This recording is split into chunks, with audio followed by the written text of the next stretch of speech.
Your windproof lighter is engineered to work best with Zippo premium lighter fluid and flints. Lighter fluid will evaporate even when the lighter is not used, so be sure to always keep the lid closed, and it's a good idea to refill before each outing. Take caution to do the following away from any source of fire or flame. To fill your lighter, remove the inside unit from the case. Turn it over and lift the felt pad to reveal the packing material in the fuel chamber. Use an unfolded paperclip or small tool if the pad is too hard to lift. Slowly saturate the packing material with lighter fluid. Stop filling when the fluid reaches the top of the packing or begins to change color. Do not overfill.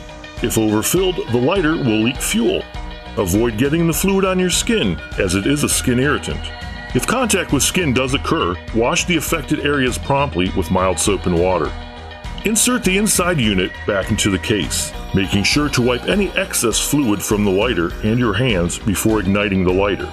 Be sure the fuel can is closed and there is no spilled fuel in the vicinity before igniting. If you plan to keep the lighter in your pocket, we suggest placing it bottom down. Using your thumb, strike the flint wheel in a downward motion to create a spark. If flame does not appear, repeat. Once a flame has appeared and you are finished using it, close the lid to extinguish. This lighter does not self-extinguish. Flints are something that need to be replaced, approximately every few weeks for an average user. To replace the flint, we need to remove it from the flint tube. First, remove the inside unit from the case. Using a small screwdriver or a coin, slowly remove the spring. The spring has tension, so be sure the spring doesn't fly away. Remove the remaining piece of flint by gently tapping the inside unit on a hard surface. Remove any stubborn flint slivers or residue with an unfolded paperclip. Insert a new flint into the brass-colored flint tube. Be sure not to confuse the brass tip on the end of the flint spring. Even though it looks like a flint, it is not a flint. Replace the flint spring and turn clockwise until tight. Be sure the screw is tightened so the lid can fully close. A tight seal will help delay the lighter fluid's evaporation. Retighten if the lid does not close. If the flint wheel binds after a new flint is installed, turn the wheel backwards a few times.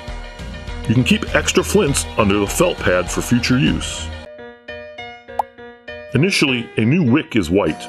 Over time, the wick will turn black from carbon buildup, which will reduce performance. When this happens, we need to trim the wick.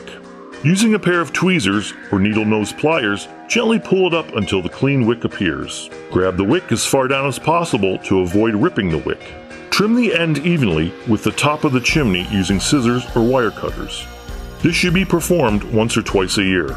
Each wick is almost 4 inches in length, so after 2 to 3 trimmings, you'll need to replace the wick. The wick should be changed if the lighter does not light properly, or if the ignition process has to be repeated multiple times. To install a new wick on a regular or slim model lighter, we need to remove all of the fuel chamber's components: the flint screw, felt pad, packing material, and the old wick. Insert a new wick either downward through the chimney or up through the bottom of the fuel chamber and bend the top portion of the wick over the chimney to hold it in place during assembly. Carefully reinstall the packing material in the same exact order as it was removed. Replace the packing material in small pieces, interweaving the wick between the padding in a serpentine or S pattern. The goal is to make sure the wick has as much contact with the packing material as possible. Reinstall the felt pad over the flint tube and secure it with the flint spring as previously mentioned. Be sure the flint didn't fall out during this process. Trim the wick evenly with the chimney height and reinstall the insert into the case.